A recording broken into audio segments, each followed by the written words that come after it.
आपको पता चले कि वो शख्स पाकिस्तान के लिए कैसे सोचता था। जब हम हुकूमत से हटाया गया हमें, तो इमरान खान साहब ने अचानक फैसला किया कि मैं उनका चीफ ऑफ स्टाफ हूँगा। इससे पहले मैं एक प्रोफेसर था, मैंने कोई एडमिनिस्ट्रेटिव जॉब तो की थी, मुझे भी इसका कोई ऐसा एक्सपीरियंस नहीं था। आप समझ सकते हैं कि प्राइम मिनिस्टर होता है, उसकी पूरी सिक्योरिटी होती है। पाकिस्तान जैसा मुल्क जहाँ पे डेफिनेटली प्राइम मिनिस्टर की जान को बहुत खतरात होते हैं, वो कोई भी प्राइम मिनिस्टर हो, हमारे जो टेररिज्म के हालात हैं दूसरे तमाम, तो उसमें मुझे चीफ ऑफ स्टाफ बनाया गया। सबसे पहले तो मैं क्योंकि प्राइम मिनिस्टर हाउस के अंदर उनके साथ रहा था, तो मुझे ये पता था कि उनकी सिक्योरिटी कैसे, जाहिर बात है मैं तो उसे नहीं कर रहा था, लेकिन उनकी सिक्योरिटी कैसे मैनेज की जाती है मैंने देख जरूर रखा था। तो सबसे पहले मैंने मीटिंग कॉल की, असद उमर साहब ने मेरी हेल्प की और हमने अपने टाइम सिक्योरिटी का सिस्टम सेट किया। प्राइम मिनिस्टर साहब ने फैसला किया कि पेशावर में हमने एक जलसा करना है और उसके लिए पेशावर जाना है। हमें सिक्योरिटी थ्रेट था कि उन्हें बाय रोड नहीं लेके जाया जा सकता, हमला हो सकता है, उसके लिए जहाज का अरेंज करना था। तो एज चीफ ऑफ स्टाफ की मेरी जिम्मेदारी थी कि जहाज का अरेंज करना है जो पेशावर लेके जाए। मैंने तो उससे पहले कभी जहाज बुक नहीं किया था, उबर ही की थी। तो मैंने असद उमर साहब को पूछा कि जहाज बुक करना है, उन्होंने कहा यार मैंने भी कभी नहीं किया, लेकिन मेरे कुछ दोस्त हैं उनसे पूछ लेते हैं और फिर करते हैं। हमने बातचीत करनी शुरू की लोगों के साथ और एक से पूछा, उसने कहा बिल्कुल हम आपको लेके जाएंगे। उन्होंने अपना कोड भेज दिया, हमें कितने पैसे लेंगे। अगले दिन उन्होंने मुझे फोन करके कहा कि माजरत हम किसी सियासी मकसद के लिए जहाज नहीं दे सकते। मजीद इन्वेस्टिगेट किया तो पता चला कि बाजवा साहब ने मना कर दिया ये जहाज नहीं दिया। अब मैं ये बात खान साहब को बताने से पहले मजीद कोशिश करना चाहता था। मैंने मजीद कोशिश की, एक और बंदे से 2, 3, 4, 5 जितने भी वहां पर कंपनी थी, इतनी थी 4-5, उनसे कोर्ट दिए। वो सारे पहले कोर्ट ने एग्री करें और अगले दिन कह दें या 2-4 घंटे बाद कह दें कि आपको जहाज नहीं दे सकते, गैर सियासी मकसद के लिए दे देंगे, सियासी मकसद के लिए नहीं दे सकते। अब हमारा तो काम ही सियासी था, गैर सियासी तो हमने कुछ करना नहीं था। तो अब जहाज जब कहीं से नहीं मिला तो मैंने खान साहब को बताया कि जहाज मुयस्सर नहीं आ रहा। तो कहते कोई बात नहीं हम बाय रोड जाएंगे। मैंने कहा उसकी तो वो बहुत सख्त सिक्योरिटी थ्रेट है, तो वो तो हमें एडवाइस नहीं है। फिर मैंने कहा मुझे एक लास्ट कोशिश करने दीजिए, किसी ने मुझे कोई बंदा रिकमेंड किया।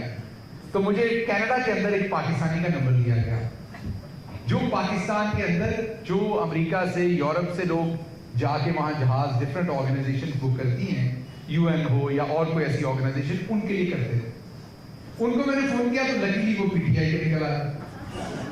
उनको मैंने कहा कि भाई ये मसला है, पाकिस्तान में हमें कोई जहाज नहीं देता। उससे कहा फिर एक तरीके से मैं ले देता हूँ कि बुकिंग मैं करवाता हूँ, लेकिन आप किसी को बताएंगे नहीं कि आपका जहाज हो गया हुआ है। अब लास्ट मिनट में जाके बैठिएगा, उनको यही होगा कि मेरा कोई फॉरेन क्लाइंट है और पैसे आप लोग मुझे देंगे, लेकिन मैं बुकिंग करूंगा। वो पाकिस्तानी थे, कंपनी भी पाकिस्तान में थी, रह कनाडा रहे थे। तो उन्होंने कहा कि मैं अपने नाम पे बुकिंग करूंगा, अपनी कंपनी के नाम पे, और मैं कभी भी अपना कस्टमर बताता नहीं हूँ पहले भी कि कौन कस्टमर है, मेरे ही नाम पे बुकिंग होती है। इस दफा भी मेरे ही नाम पे होगी और आप इस्तेमाल कर लीजिएगा। तो बुकिंग हो गई। खान साहब को मैंने कहा कि जहाज हो गया। उन्होंने कहा कहाँ से? मैंने कहा ऐसे कनाडा से। तो हम भी सोच रहे थे कि जबरदस्त कनाडा के अंदर से जहाज मिला, जहाज भी जबरदस्त होगा, तेज तरार पहुंचेंगे वहां।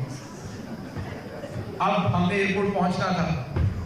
अक्सर आपको वाकयात सुनाए जाते हैं, कभी अलीम खान साहब आके बताते हैं, कभी कोई बताता है फलां ATM था, इमरान खान को इतना पैसा लगा। मैं आपको इमरान खान की सादगी की और उसके इर्द गिर्द की जिंदगी बताना चाह रहा हूँ। अब मुझे पाकिस्तान के अंदर जितने भी असर रसूख वाले लोग हैं, बिजनेसमैन हैं या दूसरे हैं, वो तमाम लोग वहाँ पर एक लाउंज होता है जिसको इस्तेमाल कर सकते हैं, जिसके सामने तक आपकी गाड़ी चली जाती है और आप वहाँ उतरते हैं और उधर ही आपकी सिक्योरिटी होती है, इमिग्रेशन होती है, आप दूसरी तरफ से नहीं गुजरते। तो इवन बिजनेसमैन और तमाम लोग उसे इस्तेमाल करते हैं, उसकी एक फी होती है जो आप पे करते हैं। तो हम 2-4 दिन पहले तो हुकूमत में थे, तो पूरा एयरपोर्ट ही हमारा था। तो अब मैं सोच रहा था कि अब जो सबको फैसिलिटी है वो हमें तो मिलेगी। तो मैंने मेरे पास कोई स्टाफ नहीं था, मैं चीफ ऑफ स्टाफ था विदाउट एनी स्टाफ। तो मैंने उठा के फोन किया किया। अब आप ये सोच सकते हैं कि फॉर्मर प्राइम मिनिस्टर का चीफ ऑफ स्टाफ जो है वो इन सारे कामों के लिए खुद ही फोन कर रहा है। तो मैंने उठा के फोन किया एयरपोर्ट, तो वो जो एयरपोर्ट का बंदा था जो उससे पहले हमारा कोई जानने वाला भी आता होगा तो उसको भी वो कोई ना कोई इज्जत देता होगा जरूर। तो उसने कहा नहीं माजरत, आपको वो लाउंज नहीं इस्तेमाल करने दे सकते, इजाजत नहीं। मैंने कहा कहां से? उसने कहा आपको पता है कहां से नहीं इजाजत, तो आप रेगुलर रास्ते से जाएंगे। तो मैंने इमरान खान साहब को बताया कि वो मुझे परमिशन नहीं मिली, उसके लिए उन्होंने कहा है कि वजारत दाखिला का आपको NOC लेना पड़ेगा और कल जलसा है वो तो अब ये हमें नहीं देंगे। तो लॉन्ग टर्म में मैं कुछ ना कुछ करूंगा, तो हमें रेगुलर एयरपोर्ट के रेगुलर रास्ते से जाना पड़ेगा और अंदर हमारा जहाज होगा, उसमें हम बैठ सकेंगे। तो उन्होंने कहा कि बिल्कुल ठीक, कोई मसला नहीं। खान साहब कभी इन चीजों पे कोई उनके प्रॉब्लम नहीं होते। हम एयरपोर्ट के लिए निकल पड़े। मैंने सिक्योरिटी के लिए, क्योंकि एयरपोर्ट के अंदर तो मेरे लिए सिक्योरिटी नहीं हो सकती थी और ना मेरे पास कोई सिक्योरिटी थी, बाहर तक तो मेरे सिक्योरिटी गार्ड जा सकते थे। तो मैंने साथ रिक्वेस्ट की मुराद सईद साहब को, अपने परवेज खटक साहब को, शाह महमूद कुरैशी साहब को भी ये साथ आए और ये पहले एयरपोर्ट पे पहुंच जाए, ताकि जब मैं खान साहब को लेके आऊं तो ये साथ हो जाए, एक तरफ मैं हो जाऊं, एक तरफ मुराद हो जाए।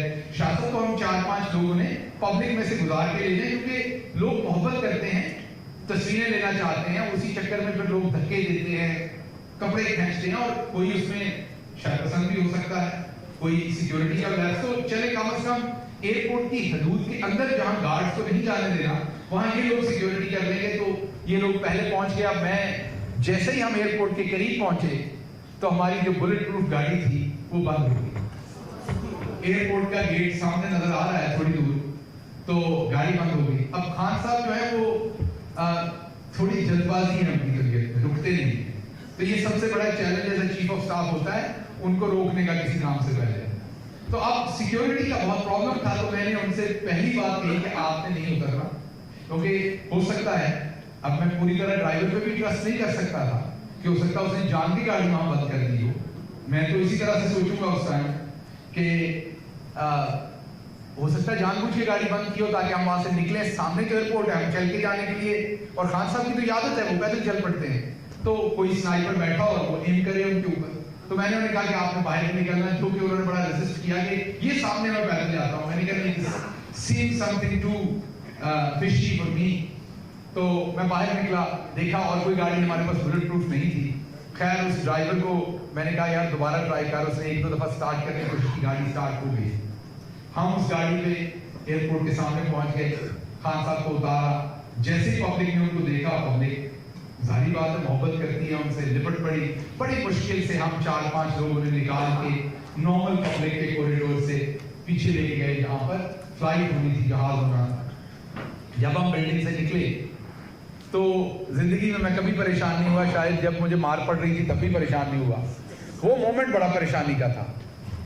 आपने इंडियाना जॉन्स की फिल्म देखी होगी, उसमें पुराने जहाज दिखाए जाते हैं।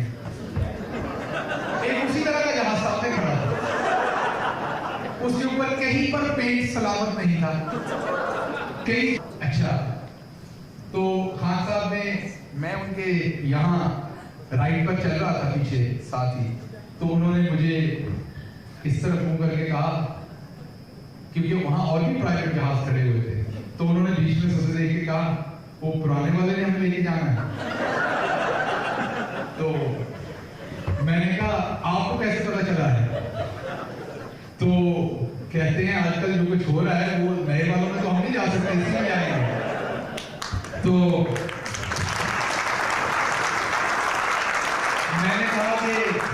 मैंने कहा जी यही मिला है, क्योंकि वो जिस बंदे से मेरी बात हुई जो सामने खड़ा था, मुझे व्हाट्सएप पे उसकी पिक्चर का पता था, तो इसलिए मुझे पता था ये वाला जहाज। तो मुझे दूसरा सवाल उन्होंने पूछा, उड़ता है?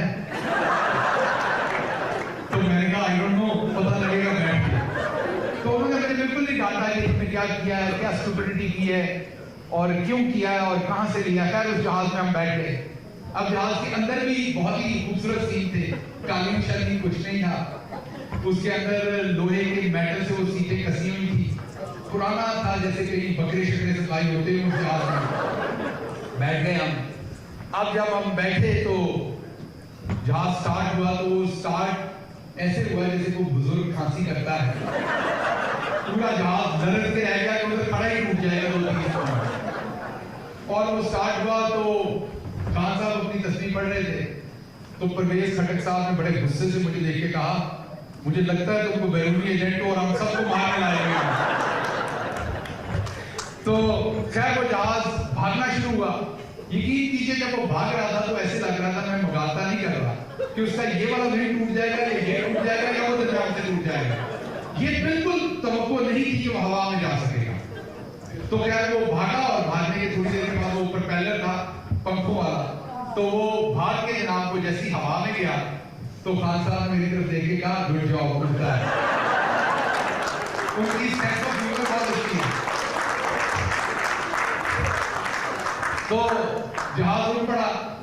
अब जब जहाज उड़ पड़ा तो तकरीबन नौशहरा के करीब हम गए और वहां पर कोई पॉकेट्स थी, ट्रक जो एयर पॉकेट्स थी, उनमें वो जहाज को ऐसे लगा वो आगे से टूटा या पीछे से टूटा, उसमें से चीख चीख की आवाजें आई हर तरफ से। वो ऐसे ही था जैसे वो रस्सियों से बांधा हुआ हो। खुदा खुदा करके जब हम वहां पहुंचे तो मैंने फैसला किया कि इट इज टू रिस्की, इसमें इनको वापस नहीं लेके जाना।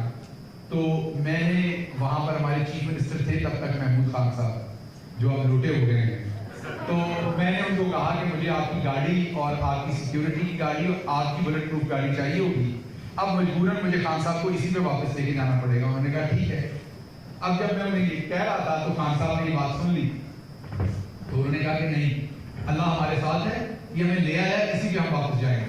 उन्होंने एक डू एवरीथिंग, अगर जिंदगी लिखी हुई है तो वापस पहुंचेंगे, नहीं पहुंचेंगे। तो जैसे ये बात सुनी, परवेज खटक ने मेरे कान में कहा कि मुझे नौशहरा में काम है, मैं वापसी का और ये रेकॉर्ड पे है कि परवेज खटक फिर हमारे साथ वापस नहीं आया। वो वहीं रह गया, हालांकि वो वापस आ रहे थे, उनका प्लान था, अगले दिन की मीटिंग के अंदर वो स्केड्यूल थे, वो वहां से पतली गली से निकल गए और उन्होंने कहा कि मैंने नौशहरा जाना है। खैर जब जलसा हो गया, पेशावर का बहुत बड़ा जलसा था, उसमें से हम वापस निकलने लगे, तो मुझे अभी भी याद है फैसल जावेद मेरे पास आया। उसने कहा जहाज में जगह है? तो मुझे शरारत सूझी, मैंने कहा हाँ बिल्कुल है। साथ कासिम सूरी था, मैंने कहा आज तुम्हें भी साथ लेके जाता हूँ। जो जो मुझे नजर आया कि उस जहाज में पीछे सीटें थी, मैं सारी ले आया, मैंने कहा आ जाओ। तो जब जहाज चल पड़ा दोबारा वापसी पे, तो वो फिर उसने वैसे करके वो बेचारा खांसता खूंसता हवा में गया। तो जैसे ही गया तो फैसल जावेद मुझे कहता है कि जब ये भाग रहे, ऊपर स्मूथ हो गया सारी बातें, वो जाके कि मैं बड़ा परेशान था कि स्मूथ नहीं होगा, ये स्मूथ हो गया है। तो मुराद सही मुड़ के कहता है नहीं, कच्ची सड़क भी आगे आनी है जहां एयर पॉकेट थी। तो खान साहब का एक और आपको वाकया सुनाता हूं, पाकिस्तानी होने के नाते आपके लिए बड़ा इंपॉर्टेंट वाकया है। खान साहब एक यूरोप के मुल्क में गए किसी काम से।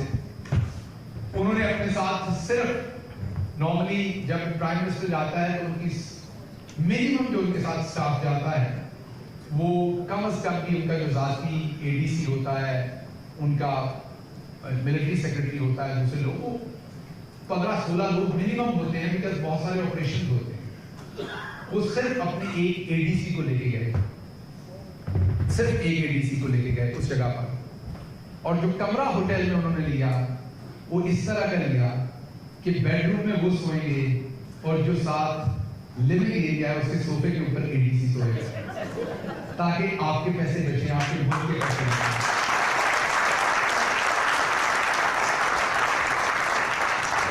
और कुछ बातें ऐसी हैं कि वो जो होटल था वो बड़ा एक्सपेंसिव था। तो खान साहब ने उसे कहा कि वो एडीसी वापस आके मुझे सारी दास्तान बता रहा है, क्योंकि वो एक मेजर के रैंक का ऑफिसर होता है, उसकी प्राइम मिनिस्टर के साथ फ्रैंकनेस तो नहीं होती।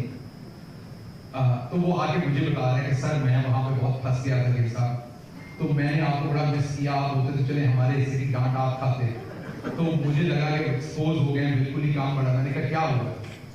उसने कहा उस होटल के अंदर खान साहब से मैंने पूछा सर आपने क्या खाना है?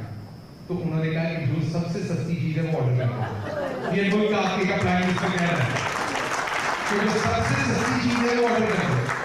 वो कहता है अब मैं इस तरह के कभी किसी होटल में आया नहीं था, उनका जो रेस्टोरेंट था वो इस तरह का था कि उसकी खानों की मुझे समझ नहीं थी, तो मैंने सबसे सस्ती जो चीज ढूंढी, ऑर्डर किया, तो वो ठंडी निकली। वो खाना ठंडा था, वो डिश जो थी वो ठंडी सर्व होती होगी, वो हो सकता वो सैलड हो, मुझे नहीं पता उसने क्या ऑर्डर किया। अब जब वो आई तो कहता कि आप, मैंने उसको देखा तो मैं परेशान हुआ कि आप मुझे डांट पड़ेगी और हो सकता है अगली दफा प्राइम मिनिस्टर मुझे लेके भी ना आए, क्योंकि वो आप सोचिए कि ब्रिगेडियर जो है उनका मिलिट्री सेक्रेटरी है, डिप्टी मिलिट्री सेक्रेटरी उनका एक लेफ्टिनेंट कर्नल है, तो एडीसी मेजर होता है, वो जूनियर ऑफिसर होता है।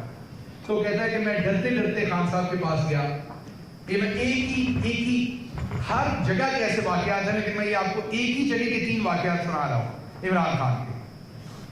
तो कहता है मैं डरते हुए गया और मैंने सामने खाना रखा और मैंने कहा कि सर मुझे ना पता नहीं, मैं ऐसे कभी किसी रेस्टोरेंट में खाया नहीं। तो आपने कहा था सबसे सस्ती चीज ऑर्डर कर दो, मैंने की कि ये ठंडी है। तो कहता है बजाय, हालांकि खान साहब गर्म खाना खाना पसंद करते हैं, मुझे पता है, उसको भी पता है क्योंकि वो देता था खाना। तो आगे से कहते हैं अच्छा है मैं जल्दी खा लूंगा, that's fine. He didn't ask me कि मेरे लिए कुछ और ऑर्डर कर दो। और ये आप सबको पता है कि हम कोई भी ऐसा ना करें जैसे वो शख्स करता है। फिर अगली बात, खान साहब दूध ठंडा पीते हैं रात में, गर्म करके नहीं पीते, और उनको आदत है अगर वो लेट आए हैं तो वो खाना नहीं खाते, सिर्फ दूध पी के सो जाते हैं। तो एडीसी को पता था, तो उसने, क्योंकि खान साहब बहुत पैसे बचाने के चक्कर में रहते, तो उसने मार्केट से बाहर से दूध खरीद लिया था। तो उसको ये नहीं पता था कि ठंडा पीते हैं या गर्म पीते हैं, तो उसने सोचा शाम का टाइम में गर्म दूध पिएंगे, तो उसने कप में डाल के माइक्रोवेव में वो गर्म कर दिया। तो जब रख दिया तो खान साहब कहते हैं कि मैं तो गर्म दूध नहीं पीता, दूध गर्म कौन रात को पीता है, बहुत सारे लोग पीते हैं, पर खान साहब के हिसाब से नहीं पीते। तो उन्होंने कहा गर्म दूध कौन पीता है? तो उसे कहा कि आप रहने दीजिए, मैं अभी और लेके आता हूं। उन्होंने कहा नहीं अभी ठंडा हो जाएगा, पड़ा रहने दो, मैं थोड़ी देर के बाद पी लूंगा। सो वो शख्स एक पैनी आपकी बचाता था, एक। और ये मैं कोई सुनी सुनाई बातें नहीं, ये मैं वो बातें जो मैंने एक्सपीरियंस की हैं, मैंने लिव की हैं उस बंदे के साथ। हमारा आपको पता है सऊदी अरब के साथ एक कोल्ड रिलेशनशिप हो गया था थोड़ी देर के लिए, उसके बाद दोबारा वार्म अप हुआ रिलेशनशिप। हमारा दौरा था, बहुत इंपॉर्टेंट विजिट था वो पाकिस्तान के लिए। इमरान खान साहब उस पर जा रहे थे। अच्छा, मैं अंदर से जाना चाहता था, लालच ये था, मैं कभी किसी फॉरेन विजिट पे नहीं जाना चाहता होता था, क्योंकि मैंने वहां पर बाजी मरियम औरंगजेब, बाजी मरियम सफदर, राना सनाउल्लाह, वो जो दुम्बी से छुट्टियां होती थी सारी, उन सबका कोई कला कमा पीछे से रहने का काम मेरा जुम्मा लगा होता था।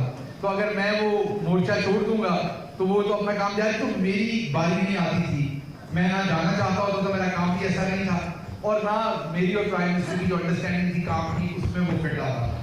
लेकिन ये वाहिद विजिट था जिसमें मैं जाना चाहता था। लालच था कि औदा रसूल के अंदर भी जा सकूंगा, खाना काबा के अंदर भी जा सकूंगा। लेकिन अच्छा, खान साहब की एक और क्वालिटी है जो लोगों को नहीं पता, वो इनकार नहीं कर पाते। अगर आप उनके मुंह पे कोई बात उनसे पूछें तो इनकार नहीं करते, वो फिर कितने भी मजबूर हो फिर हाँ करते हैं। उनको लगता है इस बंदे का दिल दुखेगा ऐसे इनकार करूंगा। अब मुझे उनकी इस कमजोरी का पता था, लेकिन मैं इतना कमीना नहीं होना चाहता था कि मैं उनके मुंह पे उनसे पूछूं। हालांकि मैं होता तो सारा दिन उनके साथ, तो मैंने नहीं पूछा। मैंने कहा जब अल्लाह को मंजूर होगा तो मैं कभी चला जाऊंगा, उम्रा तो किया हुआ था, लेकिन अंदर भी चला जाऊंगा जब कभी मंजूर होगा। और फिर मैं ये भी देखता था कि जब अगर अंदर जाने में मेरे भाई शेख रशीद अंदर चले जाते हैं तो अगर शेख साहब जन्नत में गए तो मैं भी चले ही जाऊंगा। तो खैर मीटिंग हो रही थी जाने से 2 दिन पहले, और मैं अपना कोई काम अपने ऑफिस में कर रहा था, तो भागते हुए एडीसी आया कि प्राइम मिनिस्टर आपको बुला रहे हैं। तो अक्सर वो मुझे, मैं 99% मीटिंग्स में तो होता था, किसी में अगर मैं नहीं हूं या मैं अपना कोई काम कर रहा हूं इस वजह से मैंने मीटिंग छोड़ दी है, तो उनको जरूरत पड़ती थी, वो बुला लेते थे। तो रूटीन की बात थी, तो मैं रूटीन की बात में मैं भी उसके साथ तेज चलते हुए मीटिंग में गया। तो जब पहुंचा तो वो मीटिंग के लिए नहीं बुलाया था, उन्होंने को बात करनी, तो उन्होंने इशारा किया कि मुझे करीब आके मैं बात सुनूं। तो उन्होंने मीटिंग के अंदर मुझे कहा कि मैं सोच रहा हूं कि तुम सऊदी अरब चले जाओ और तुम 2 दिन पहले चले जाओ, ये हमारे लिए बड़ा इंपॉर्टेंट दौरा है। आई वांट कि मीडिया की जो प्रोजेक्शन है वो बेहतर हो पाकिस्तान के लिए, उनके लिए नहीं, पाकिस्तान के लिए। जो वहाँ पाकिस्तानी हैं उनसे इंगेज करो, उनके प्रॉब्लम सुनो, मुझे पता चले, क्योंकि मेरी बहुत कर्टियस मीटिंग होनी है मोहम्मद बिन सलमान से लंबी, तो मैं वहाँ उनके सारे मसाइल भी रख सकूँ। और तुम पहले हो गए तो सारी चीजें देख लोगे तो तुम 2 दिन पहले चले जाओ। अब मैं चाहता ही था अंदर से, तो मैंने कहा ये तो अल्लाह ने कोई कम भेजी है कि इसे मैं बड़ा खुश। मैंने कहा नहीं, नॉर्मली तो मैं खड़े होकर लंबी बात, तो मैं इंटरेस्टेड नहीं था कि इससे पहले अपना दिमाग बदल ले, तो मैं निकलना चाहता था मीटिंग से कि फिर मैं कहूँगा अब तो मैंने टिकट ले लिया, अब ये ले लिया, अब नहीं रुक सकता, तो मैं निकलने लगा। अब ये गौर कीजिएगा, ये आपके मुल्क का प्राइम मिनिस्टर ये कह रहा है, ये अपने गौर से हंसने की बात नहीं, आपके मुल्क का प्राइम मिनिस्टर ये बात कह रहा है। तो मुझे कहते हैं कि तुम्हारी टीम के कितने लोग जा रहे हैं, मैं क्योंकि उनका मीडिया हेड करता था, तो जब प्राइम मिनिस्टर जाता है किसी मुल्क पे तो उसके साथ कम से कम जो फोटोग्राफर है, अगर मैं गलत कह रहा हूं तो पीटी मुझे करेक्ट कर देंगे, मेरी तकलीफ सुन रहा होगा, कम से कम 6 लोग जाते हैं और उम्मीद तौर पर 9 लोग जाते हैं। क्यों जाते हैं 6? एक ने स्टिल फोटोग्राफी करनी होती है, एक ने वीडियो फुटेज बनानी होती है, और एक इंजीनियर होता है साथ जिसने वो बॉक्स पकड़ा होता है जिसे लाइव करते हैं, और वो एडिटिंग भी करता है और पीछे फुटेज टाइम पे भेजता है। तो मिनिमम 3, और इससे कम आप कर नहीं सकते कुछ भी करके, इससे ज्यादा तो होते हैं, इससे कम नहीं। तो क्योंकि प्राइम मिनिस्टर अगर यहाँ पर मीटिंग कर रहे हैं और यहाँ से निकल क्योंकि अगली मीटिंग आधे घंटे बाद कहीं और है, तो ये टीम तो वहां नहीं पहुंच सकती इतनी तेजी से, उन्होंने एडवांस में, तो एक टीम वहां होगी, एक यहाँ होगी, तो अगर मल्टीपल सिटीज हैं तो फिर 9 होते हैं कम से कम। तो उन्होंने मुझे पूछा कि तुम्हारे कितने लोग जा रहे हैं, अब ये गौर से सुनिएगा। तो मैंने उन्हें कहा कि मेरे 6 लोग जा रहे हैं। तो मुझे कहते हैं क्यों 6 लोग जा रहे हैं? मैंने उनको बताया ऐसे ऐसे, तो उन्होंने कहा कि ऐसे करो 3 ले जाओ। मैंने कहा वो क्यों? उन्होंने कहा एक जगह पे तो तुम्हारी ये 3 वाली टीम काम कर लेगी, दूसरी मीटिंग पे तुम पहले से चले जाना, तुम्हारे पास ये फोन है, इसमें तस्वीर भी बन जानी है, तुमने वीडियो भी बना लेना।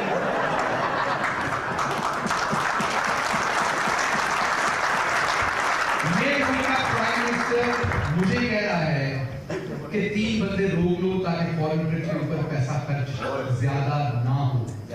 और मैंने आगे से कहा कि उसमें थोड़ी प्रॉब्लम होगी, तो उन्होंने कहा नहीं मैंने सोच लिया, 3 लेके जाओ और खुद जाओ, और जरूरत हो तो अपना एक और फोन ले जाओ ताकि तुम दोनों चीजें इकट्ठी करो, तुम कर लोगे मुझे बता।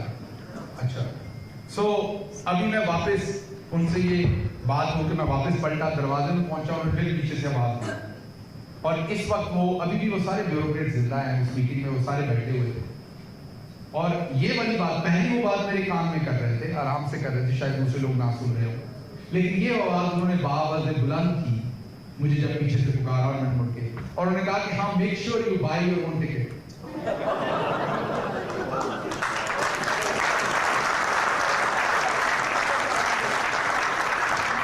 तो मैं फिर गया उस ट्रिप के ऊपर और मैंने अपनी टिकट खुद खरीदी।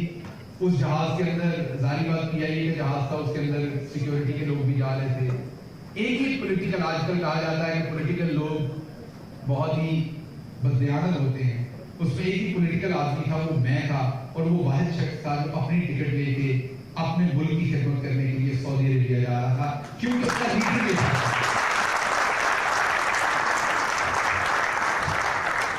तो मैं आपको सिर्फ चंद वाक़यात इमरान खान के बताना चाह रहा था, जिससे आपको ये पता चले कि वो शख्स हर वक्त 24 घंटे पाकिस्तान की कौम का सोचता था, गरीब का सोचता था।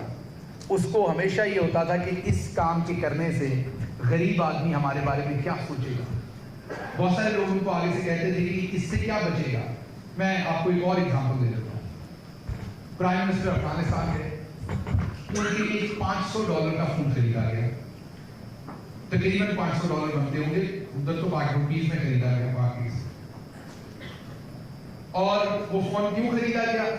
वो फोन इसलिए खरीदा गया कि जो उनका फोन वो यूज कर रहे थे, वो हम नहीं चाहते थे कि वहां सिम कार्ड उसमें डालें, बाद में सिक्योरिटी की कॉम्प्लिकेशन आ सकती। उनको इस बात का नहीं पता था, उनको ये नहीं पता था कि ये फोन नया खरीदा गया। जब वो वापस आए तो उन्होंने वो बिल देखा, और उसके अंदर मैं सिर्फ आपको ये बता दूं कि 1 दिन का उनका विजिट था, और जिसने पहले 1 दिन का विजिट किया था किसी भी पाकिस्तानी हेड ऑफ स्टेट ने, इससे भी शॉर्ट विजिट, जिसको अफगानिस्तान जब आप जाते हैं तो नॉर्मली आपको जो वो मुल्क होता है वो सिक्योरिटी गार्डियन देता है, होटल भी वो आपको होस्ट करते हैं। हमारे जब हम गए थे तो ताल्लुकात बहुत कोई अच्छे नहीं थे, तो उस वक्त सब कुछ खुद करना पड़ा। तो जिनको सब कुछ अफगानिस्तान ने दिया था, उनका एक दिन का खर्चा उस प्राइम मिनिस्टर का $48,000 था विजिट का। इस दफा सिक्योरिटी, होटल, सब कुछ खुद किया था और आपके भाई, आपके प्राइम मिनिस्टर का पूरे विजिट का खर्चा $8,000 था। और उस $8,000 के अंदर हमारी तमाम लोगों की दुर्गत बनी, क्योंकि उसके अंदर एक आइटम लिखी हुई थी कि $500 का फोन है जो खरीदा गया। तो उस पर उन्होंने पूछा कि ये फोन क्यों खरीदा गया है, उनको सिक्योरिटी की वजह बताई गई। तो उन्होंने कहा ये कौन सा मुश्किल काम था, ये शहबाज का फोन यूज कर लेते, तो वापस आ गई यूज कर लेता है, किसी और का कर लेते, मुझे सिम डाल के देते तो उतनी देर के लिए वो यूज कर लेता। और यहाँ नहीं, फिर उसके बाद उन्होंने कहा कि आप इस फोन को यहाँ प्राइम मिनिस्टर हाउस पे संभाल लें, जो भी अगला विजिट हो, जब जरूरत पड़े तो यही वाला फोन इस्तेमाल हो। एक एक पैसे का, एक एक पैकेट का हिसाब। ये आप सब कई दफा सोचते हैं कि आप इमरान खान से इतनी टूट के मोहब्बत क्यों करते हैं। आज जो ताकत में लोग हैं उनको भी ये समझ नहीं आती कि लोग इमरान खान से इतनी टूट के मोहब्बत क्यों करते हैं। इमरान खान ने अपनी कौम के साथ जैसे माँ अपने बच्चे से प्यार करती है, ऐसे मोहब्बत की है। तो ये मुमकिन नहीं है लोगों के लिए कि वो वापस से टूट के मोहब्बत करें।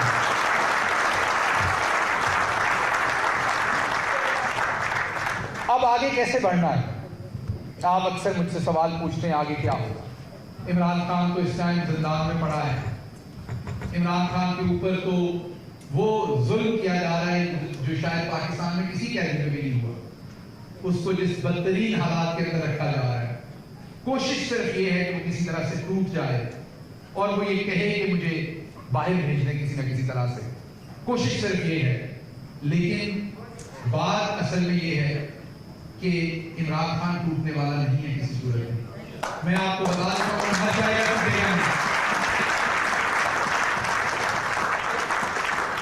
क्योंकि उस शख्स का ईमान इतना ज्यादा है अल्लाह के ऊपर, उसका ईमान इतना ज्यादा है कि तमाम फैसले अल्लाह की जात करती है कि आप उसके साथ जो भी करेंगे वो उसमें अल्लाह की रज़ा समझ के उसको जल जाएगा, खंदा पेशानी से उसमें से गुजर जाएगा। आपको वो आपने देखा कि एक बहुत नून लीग के लोग बहुत क्रिटिसिज्म करते हैं सोशल मीडिया। वो कहते हैं कि वकील आके तो बताते हैं कि खान साहब की हालत बहुत खराब है और उनकी बहन अलीमा खान साहबा कहती हैं कि वो बिल्कुल ठीक है, खुश है। उन बेशर्मों को ये समझ नहीं कि वो एक बड़ा भाई है। वो बहनों को कैसे कह सकता है कि मैं वहां परेशान हूं? वो जब बहनें मिलने आती हैं तो जैसे कोई भी गैरतमंद भाई नहीं कहता है कि मैं बिल्कुल ठीक हूं, तुम परेशान ना हो। वो वहां से बैठ के बहनों को उल्टा सहारा देता है, उल्टा उनका हौसला बढ़ाता है। और यही मैंने इमरान खान को हमेशा देखा है कि वो खुद तकलीफ ले लेता है, लेकिन वो दूसरे लोगों को हमेशा खड़ा करता है, दूसरे लोगों को हमेशा तगड़ा करने की कोशिश करता है। अब आगे चलने का रास्ता यही है। हमारा जो सबसे बड़ा नुकसान हुआ है पाकिस्तानी के तौर पे, सबका, किसी एक का नहीं, सबका। और ये मैं कहूंगा जो हमारे दोस्त इस टाइम ताकत में ही, उनका भी नुकसान हुआ है। हमारा एक दूसरे से भरोसा टूटा है, हमारा एतमाद टूटा है, हमारी एक दूसरे से जो एक्सपेक्टेशंस थी, जो हमारा सोशल कॉन्ट्रैक्ट था, वो टूटा है। माँ भी बच्चे को झटकती है, थप्पड़ भी मार देती है, लेकिन उसके अंदर एक भरम होता है, एक रिश्ता होता है, उसके बाद साथ लगाती है, उसको एहसास होता है, अपने बच्चे से माफी मांगती है। आपने बहुत कुछ कर लिया, आपने मार भी लिया है, आपने धत्कार भी लिया, आपने धक्के भी दे दिए हैं, आपने सब कुछ कर लिया है। आप पाकिस्तान की खातिर पाकिस्तानी कौम को साथ लगाइए। ये काम ऐसे नहीं चल सकेगा, ये एतमाद का रिश्ता नहीं होगा, हम आगे नहीं बढ़ सकेंगे। हमारे इर्द गिर्द के हालात देखिए, हिंदुस्तान देखिए, दूसरे मुल्क देखिए, उनकी किस्मत देखिए और हमारे हालात देखिए, जितने हम आज बढ़े हुए हैं। कहीं नहीं, अब बातें सारी ठीक करते हैं आप, बिल्कुल आपकी बातें ठीक है। इकॉनमी ठीक नहीं होती जब तक पाकिस्तान के अंदर एक सुकून नहीं होगा, पाकिस्तान के अंदर इंतशार नहीं होगा, पाकिस्तान के अंदर तमाम लोग एक दूसरे की इज्जत करेंगे। आपकी ये तमाम बातें ठीक हैं, लेकिन आपको ये भी देखना पड़ेगा कि पाकिस्तान की 90% से ज्यादा आवाम चाहती क्या है, उनकी आपसे एक्सपेक्टेशंस क्या है। उनकी पाकिस्तान की एस्टेब्लिशमेंट से, पाकिस्तान की फौज से उनकी एक्सपेक्टेशंस क्या है। इस आवाम ने आपको टूट के मोहब्बत की है। 1965 में ये आवाम कहीं से किसी जंग की ट्रेनिंग लेके नहीं आई थी। आपके साथ खड़े होकर इस आवाम ने वो जंग लड़ी। 2000 के बाद जब मुशर्रफ साहब की गलत फैसलों की वजह से हम पे टेररिज्म की जंग मुसल्लत हुई, इस आवाम ने आपके साथ खड़े होके 80,000 जाने दी हैं और एक एक दिन, एक एक पल आपके ऊपर फख्र किया है। इस कौम को आज भी आपकी उन तमाम कुर्बानियों के ऊपर फख्र है। ये कौम आज भी आपसे मोहब्बत करती है, इससे आगे भी आपसे मोहब्बत करना चाहती है। आपको भी सोचना पड़ेगा, आपको भी रिफ्लेक्ट करना पड़ेगा कि वेयर थिंग्स वेंट साउथ, चीजें कहां खराब हुई हैं। अपने हमवतनों को साथ लगाइए, उनको झटकिए मत। इस टाइम सभी को इंक्लूड कीजिए, इंक्लूसिव पॉलिसी की जरूरत है। इस टाइम सबको साथ मिला के सबसे बात करने की जरूरत है। इकोनॉमी इस तरह से ठीक नहीं होगी। अगर इकोनॉमी डंडे से डॉलर नीचे आ सकता हो, अगर डंडे से आपकी एक्सपोर्ट ठीक हो सकती हो, तो फिर पहले तो ये जो चीनी वाले आजकल लूटमार कर रहे हैं, नया 500 अरब, पहले तो हम इन्हीं को ठीक कर लेते हैं। यहीं से पता चल जाएगा टेस्ट केस कि हम ठीक कर सकते हैं या नहीं कर सकते। तो इकोनॉमी ठीक होनी है जब फ्री एंड फेयर इलेक्शन हो।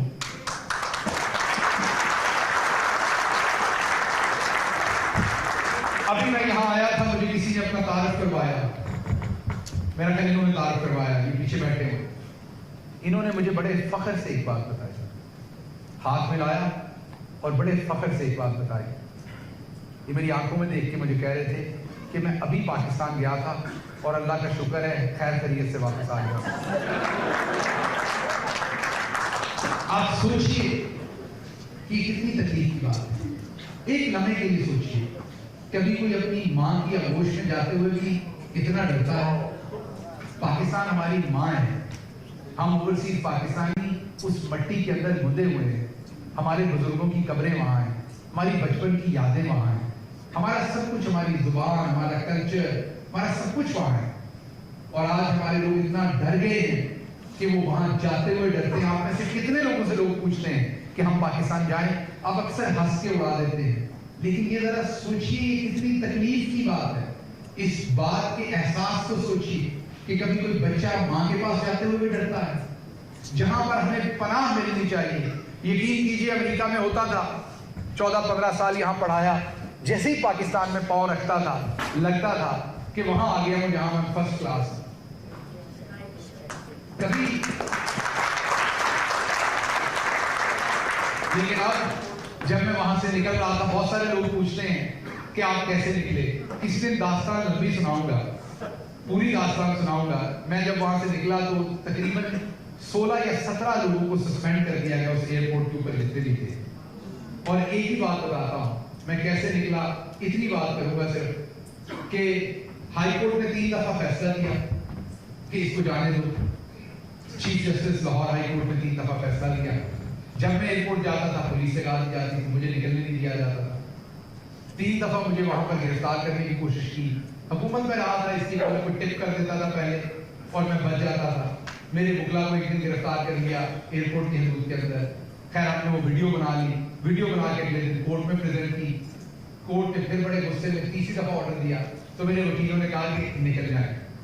तो उस दिन खान साहब की अदालत में पेशी थी, तो मैंने उनके कान में एक बात बता के उनसे मशवरा लिया और उन्होंने जो मुझे मशवरा दिया वो दुरुस्त साबित हुआ। मैंने उन्हें कहा कि कानूनी तौर पर तो मैं नहीं निकल सकता, अब मुझे जो है वो रोटी निकालेंगे। तो आप सब जानना चाह रहे हैं कि रोटी कैसे निकालेंगे। तो मुझे ये पता है कि जब हम सारे रोटी खा लेते हैं रज के तो हम सो जाते हैं। तो मैंने फ्लाइट का ऐसा टाइम रखा जिसमें सहरी के फौरन बाद की फ्लाइट थी, टर्किश की 5:45 PM। और मैंने कहा कि आप ये ट्रिक लगा के देखते हैं, ज्यादातर लोग दबा के खाना खा के सोए होंगे। और वही हुआ, जब मैं एयरपोर्ट पहुंचा तो वहां कोई अल्लाह का नाम लेने वाला शेर का बच्चा मौजूद नहीं था जिससे मुझे रोकना था, क्योंकि मैंने लास्ट मिनट फ्लाइट के एयरपोर्ट पहुंचने से 10 मिनट पहले एयरपोर्ट की पार्किंग के अंदर खड़े होकर टिकट खरीदी और मैं मास्क लगा के अंदर वॉक कर गया। मुझे उनको पहली दफा पता तब चला जब मैं पासपोर्ट कंट्रोल में पहुंचा कि मैं हूं। मेरा पासपोर्ट देख के। उन्होंने बहुत फोन करने की कोशिश की जिनसे पूछना था, लेकिन वो दबा के सैरी करके सोए हुए थे और इसलिए वो मेरा फ्लाइट नहीं थी। और मेरे अक्सर लोग मुझसे ये पूछते हैं, मेरे जो मुखला है वो सारे इस चीज के गवाह हैं, क्योंकि वो फ्राइडे को कोर्ट ने फैसला दिया था और उन्होंने कहा कि आज ही निकल जाओ। तो मैंने बुरहान मौजूद साहब मेरे वकील थे, उसमें अनवर मंसूर साहब मेरे वकील थे, अटॉर्नी जनरल साहब का, उसके अंदर राणा अब्दुल शकूर थे, चौधरी रमजान थे। तो उन सब ने मुझे कहा कि आप आज ही निकल जाएं क्योंकि कोर्ट ने आज फैसला दिया। तीसरी बार जब मैंने अटेम्प्ट करी तो मैंने उन चारों को कहा कि आज भी निकलूंगा, मुझे रोटी लेके जाएगी बाहर और मुझे देखने दें कौन सी फ्लाइट है जो रोटी खाने के फौरन बाद जाती है, तो उसी में जा सकूंगा। तो मुझे पाकिस्तान के अंदर से रोटी ने निकाला है और अल्लाह के करम से निकाला है, वरना आज के साथ तो इसलिए तो मैं ये कह सकता हूँ कि अल्लाह पे यकीन रखिए, पाकिस्तान पर यकीन रखिए, इमरान खान पर यकीन रखिए।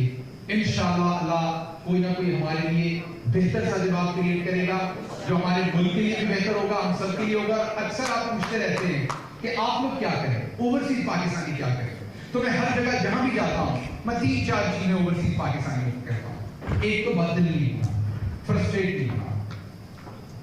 नाउमीदी गुनाह है हमारे मजहब के अंदर, आपने नाउमीद नहीं होना। 1 दूसरा, आवाज उठाइए। आप यहां से बैठ के पाकिस्तान के अंदर धरने या प्रोटेस्ट नहीं कर सकते। आप अगर वहां जाएंगे 8 दिन के लिए जाएंगे, 10 दिन के लिए जाएंगे, आपकी यहाँ फैमिलीज हैं, बच्चे हैं, नौकरियां हैं, तो आपने यहां से करना है जो भी करना है। यहां से आप क्या कर सकते हैं, आप अपने लेजिस्लेटर से मिले, 4-4, 5-5, 10-10 के ग्रुप बना के मिले, आप अपने लोकल जो एडमिनिस्ट्रेशन है उनसे मिले, आप जितने भी मीडिया है उनकी ऑर्गेनाइजेशन है उनसे मिले, ह्यूमन राइट्स की ऑर्गेनाइजेशन के साथ मिले, इस्लामिक ऑर्गेनाइजेशन जितनी है। बदकिस्मती से इमरान खान के लिए उन्होंने कोई आवाज नहीं उठाई, ये बहुत ही बदकिस्मत बात है। हालांकि इमरान खान ने जितनी इस्लाम की खिदमत की है उतनी शायद किसी भी दुनिया के वर्ल्ड लीडर ने नहीं की आजकल के दिनों के अंदर। इनमें से किसी ऑर्गेनाइजेशन ने एक आध इक्का दुक्का छोटे लेवल की ऑर्गेनाइजेशन के अलावा किसी ने आवाज नहीं उठाई। अब आप सोचते हो कि क्यों आवाज नहीं उठाई? उनके मुल्कों के अंदर डेमोक्रेसी नहीं है जहां से वो ज्यादा बिलोंग करते हैं, उनके लिए मसला नहीं है फ्रीडम ऑफ स्पीच, डेमोक्रेसी, ये उनका मसला नहीं है, किंगशिप है। मतलब उनको ये नॉर्मल लगता है जो आपके साथ हो रहा है, ये उनके यहाँ कई सालों से होता आ रहा है, तो उनके लिए नॉर्मल है, तो वो इसको कोई खास चीज समझते नहीं है। तो आपका मसला डिफरेंट है, उन्हें भी एंगेज कीजिए, उन्हें बताइए कि आपका मुल्क डिफरेंट है उनके मुल्कों से, आपको डेमोक्रेसी के लिए आवाज उठानी पड़ेगी। उनके मुल्कों में भी डेमोक्रेसी नहीं है लेकिन यहाँ तो है, तो आप आवाज उठाइए, अमेरिकी मीडिया से मिलिए, अमेरिकी लेजिस्लेटर से मिलिए, अब इमरान खान के लिए आवाज उठाइए। 2-3 चीजें मांगिए, कुछ ना मांगिए। मैं बिल्कुल नहीं कहता कि इमरान खान को कोई एनआरओ मिले, अमेरिका लेके दे या कोई भी दे, हमें बिल्कुल एनआरओ नहीं चाहिए। इमरान खान एनआरओ नहीं लेना चाहता। हम 3 चीजें चाहते हैं, हम रूल ऑफ लॉ चाहते हैं। रूल ऑफ लॉ के अंदर फ्री एंड फेयर ट्रायल होगा, फ्री एंड फेयर ट्रायल आज दे दें, इमरान खान 1 घंटे में बाहर होगा। हम रूल ऑफ लॉ चाहते हैं जिसके अंदर जिन्होंने जुल्म किया उन तमाम लोगों को सजाएं मिलनी चाहिए। हम रूल ऑफ लॉ चाहते हैं जिसमें मजलूम की दादरसी करे उसकी स्टेट। हम रूल ऑफ लॉ चाहते हैं ताकि गरीब और अमीर बराबर पे ट्रीट हो। उसके साथ हम क्या चाहते हैं? हम डेमोक्रेसी चाहते हैं, रूल ऑफ लॉ के अंदर जस्टिस भी आता है ऑफकोर्स। हम डेमोक्रेसी चाहते हैं जिसमें फ्री फेयर इलेक्शन, ताकि आवाम चुने उन्होंने किसको चुनना है, उन्होंने किससे 25,000 लेना है, किससे नहीं लेना, उन्होंने बिजली के पैसे कितने देने हैं, उन्होंने चीनी के पैसे कितने देने हैं, उन्होंने किसको हुक्मरान बनाना है, उन्होंने G20 में अपना पता खड़ा देखना है या नहीं देखना, ये आवाम को करने दीजिए। उसके लिए डेमोक्रेसी इंपॉर्टेंट है। और आखिरी बात, फ्रीडम ऑफ स्पीच दीजिए, बोलने का हक दीजिए, सोचने का हक दीजिए, ताकि दोबारा कोई अर्शी शरीफ ना बने, दोबारा कोई इमरान रियाज ना बने। आप लोगों को सोचने का और बोलने का इख्तियार दीजिए। ये 3 चीजें मांग रहे हैं, ये 3 चीजें पूरी दुनिया की आज की मॉडर्न वर्ल्ड के फंडामेंटल प्रिंसिपल्स हैं, फंडामेंटल ये उनके सतून हैं किसी भी किसी भी इकॉनमी के, किसी भी डेमोक्रेसी के, ये तीनों ही असूल हैं और हम वही मांग रहे हैं, कुछ और नहीं मांग रहे दुनिया से। इसके लिए अमेरिका में आवाज उठाइए, यूरोप में आवाज उठाइए। और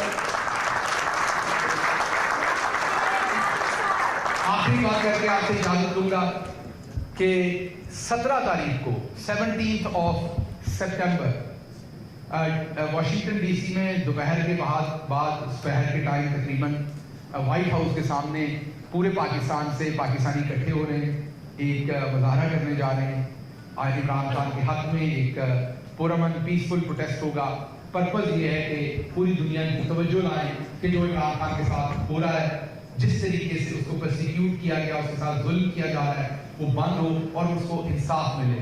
उसके साथ ही 22, 23, 24 इन तारीखों में 24 वाले दिन मेरा ख्याल है बड़ा प्रोटेस्ट यूनाइटेड नेशंस के सामने हो रहा है। पाकिस्तानी करने जा रहे हैं वहां पर भी अगर आप तशरीफ ला सके या आपका कोई जानने वाला तशरीफ ला सके तो ये 2 चीजें हैं जिनके ऊपर कीजिए। और इसके अलावा भी जहां पर आप प्रोटेस्ट कर सकें, जहां पर आप एंगेजमेंट कर सकें, जहां पर लोगों से बात कर सकें, ये मत सोचिए इससे नतीजा क्या निकलता है।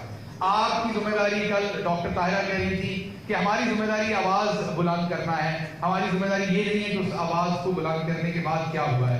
ये बिल्कुल दुरुस्त कह रही थी, हमारा काम आवाज बुलंद करना है, ये सोचे बगैर कि हमारी आवाज से क्या निकला है। क्योंकि मरने के बाद जब आप अल्लाह के हुजूर खड़े हो और वहां इमरान खान भी खड़ा होगा कहीं ना कहीं, तो आप वहां जवाब दे सकें कि मैं हक पे खड़ा था, मैं सच पे खड़ी थी, मैं हक पे खड़ी थी, क्या मैंने दुरुस्त बात का साथ दिया था कि नहीं दिया था।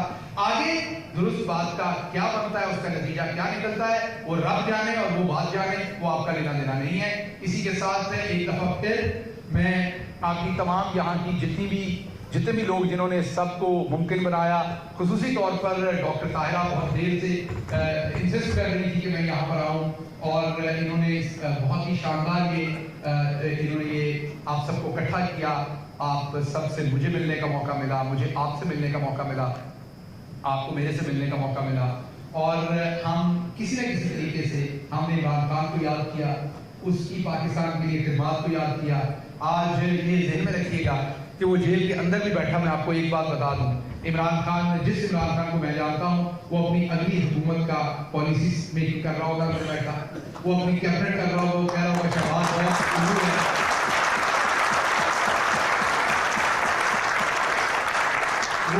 वो अंदर बैठा ये तंजीम साल ज़हन में कर रहा होगा कि अगली हुकूमत में फलां को मैंने कहाँ खिलाना है, फलां को कहाँ खिलाना है, ये काम गलत हुआ पिछली दफा, ये नहीं करना, इस तरीके से गलत हुआ, ये नहीं करना। He always reflects and he always learns। और इतनी आपको जाते जाते एक और दास्तान सुना जाता हूँ, इंटरेस्टिंग है। हमारे पास एक गाड़ी थी जो बुलेट प्रूफ थी और पुरानी गाड़ी थी बहुत। जब हम गवर्नमेंट से उतरे तो हमारे पास वो बुलेट प्रूफ बड़ी पुरानी गाड़ी थी और जो हमारे पास सरकार की तरफ से गाड़ी मिली थी वो बम प्रूफ नहीं थी, तो उसकी बुलेट प्रूफ की कैपेबिलिटी क्या थी। तो बड़ी पुरानी गाड़ी थी जिसमें वो सिक्योरिटी के फीचर थे जो चाहिए थे उस पर। तो उसका सारा जो सामने डैशबोर्ड था वो जैपनीज था। तो खान साहब हमेशा अगली सीट पे बैठना चाहते होते हैं, तो मैं उनके पीछे बैठता था, ड्राइवर गाड़ी चलाता था। तो उनको टाइम देखने की आदत है, घड़ी नहीं पहनते, तो सामने गाड़ी का टाइम देखते, तो उस गाड़ी का टाइम खराब था, वो सही नहीं था। अब उन्होंने बार बार जाहिर बात, उन्होंने पहले बैठते ही एक ड्राइवर को कहा कि इसका टाइम ठीक करो, उसे गाड़ी ठीक है, तो ठीक कर दूंगा। पहुंच गए, वापस आ गए। अगले दिन उन्होंने फिर ड्राइवर को कहा कि यार आपको कहा इसका टाइम ठीक करो, मैं गलत टाइम देखता रहता हूँ, मुझे अंदाजा नहीं होता। तो उसे कहा जी ठीक है। तो जब उस दिन गए तो उसने मुझे बताया कि सर ये जापानीज में है, मैंने बड़ी कोशिश की है, तो ये ठीक नहीं होती। मैंने कहा अच्छा ठीक, कुछ करते हैं। मैंने रात को मैं गया, सारी रात फोन जापानीज वेबसाइटें सब कुछ डाउनलोड करके अपनी तरफ से कोशिश की कि ये वक्त कैसे ठीक करना। वो ना मैं कर सका, नहीं समझ आई उसके फीचर्स की, पुरानी गाड़ी थी। अगले दिन फिर गाड़ी में बैठे तो खान साहब ने कहा कि देखते ही कहा कि शहबाज इसका टाइम ठीक करो, इससे नहीं होता। उन्होंने आपको जिम्मेदारी एस्केलेट कर दी, मुझे दे दी। तो मैंने कहा कि अच्छा मैं करता हूँ। मैंने उन्हें नहीं बताया कि मैं कोशिश कर चुका हूँ एक दफ़ा, मैंने कहा एक दफ़ा फिर करता हूँ। मैं फिर रात को लगा रहा, वो मैंने यूट्यूब पे देखा कि टाइम कैसे सेट करते हैं ताकि वो बटन उतनी बार दबाऊँ चलो नहीं भी समझ आ रही लैंग्वेज की, तो 3 टाइम्स 4 टाइम्स वो करके सब कुछ करके देखा, वो नहीं हो रहा। अगले दिन फिर बैठे तो मुझे कहते हैं इसको ऐसे करो, इसके ऊपर टेप लगाओ ताकि मैं टाइम ठीक नहीं कर कहा। उन्होंने कि ठीक क्यों नहीं किया? मैंने कहा ये जापानीज में ये नहीं होता, मैंने 2 दफा ट्राई किया, ड्राइवर ने भी की। तो मुझे कहते हैं इस पर टेप लगाओ, तो हमने टेप लगा दी और अब वो टाइम गलत नजर आना बंद हो गया, ठीक हो गया, चल पड़ा काम। दूसरे तीसरे दिन गाड़ी में बैठे तो टाइम नजर आया उनको, तो मुझे कहते हैं ये कैसे हुआ? तो उनको मैंने बताया, उससे पहले आपको बताता हूँ कि मैं घर पे सोया हुआ था, शाम में सोया नहीं था, शाम में अपने घर पे पहुंचा था, तो अचानक मुझे एक तरीका याद आया कि टाइम ठीक हो सकता है। तो मैं वापस गाड़ी निकाली और ड्राइवर के साथ बनी गाला पहुंचा। 11:15 साढ़े 11 रात के हुए थे। मैं ड्राइवर सो गया था, नमाज पढ़ता था, सुबह उठ के जल्दी सोता था। मैंने उसको उठाया, मैंने कहा यार गाड़ी खोलो जरा, उसका टाइम ठीक करना है। तो उसे मेरी तरफ देखा कि पागल हो गया, 11:30 बजे सो के उठा के टाइम ठीक करना। तो खैर उसने गाड़ी खोली, इसका बोनट खोला, तो बैटरी का हमने वो उसको अनस्क्रू किया और मैंने टाइम देखा जब पूरे 12 बजे, तो उसको हमने उतार के दोबारा तो टाइम ठीक हो गया।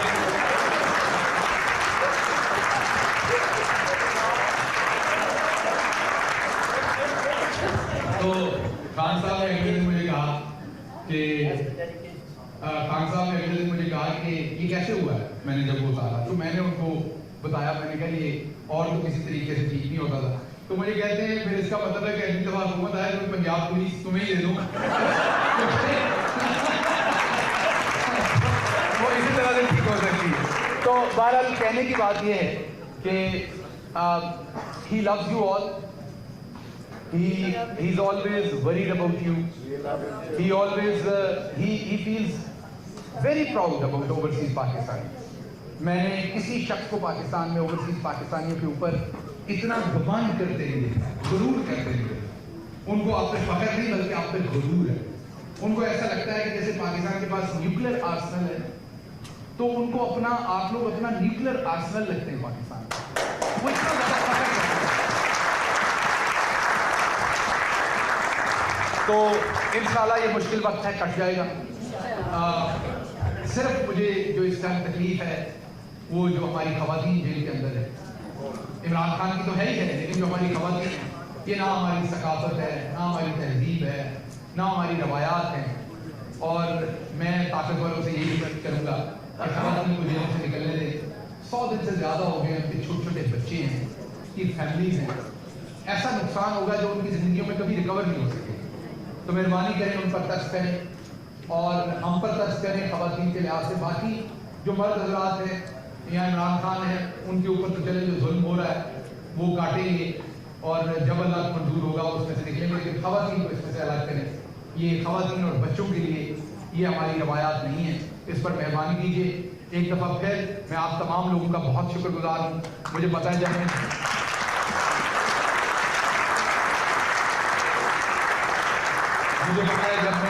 पकड़ा गया था, जेल में था, आप सब ने मेरे लिए बड़ी दुआएं की थी। आप सब मेरे से बहुत मोहब्बत करते हैं। मेरा आपसे ये वादा है कि कोई भी बुरा काम करूँगा, कभी करप्शन नहीं करूँगा जो पाकिस्तान के अंदर हमेशा की जाती है।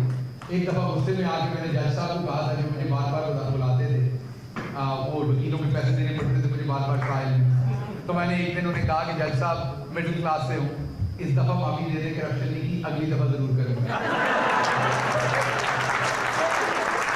तो गुस्से में कहा था उनको, वो भी हंस पड़े गए, लेकिन खान से एक बात सीखी है कि आप लोगों को धोखा मत दें, करप्शन मत करें। बाकी आपसे गलती हो जाए, गैर दानिस्ता गलती हो जाए, वो आपका रब भी माफ़ कर देता है, लोग भी माफ़ कर देते हैं। खान साहब के लिए दुआ कीजिए, उनका बाजू बनिए और उनके लिए आपको हौसला नहीं छोड़ना, आपने कहीं भी फ्रस्ट्रेट नहीं होना। आप देखेंगे इंशाल्लाह ये आपको बहुत ज़्यादा इस टाइम अंधेरा नजर आ रहा होगा, कहीं पर कोई आपको उम्मीद की किरण नजर नहीं आ रही है। जब बहुत अंधेरा होता है ना, वहीं से सूरज टूटता है, वहीं से रोशनी निकलती है। बस वो वक्त बहुत ज़्यादा दूर नहीं है, हमने इंतजार करना है, सरात मुस्तकीम पर रहना है और इंशाल्लाह अल्लाह इमरान खान का हामी नासिर होगा। पाकिस्तान जिंदाबाद।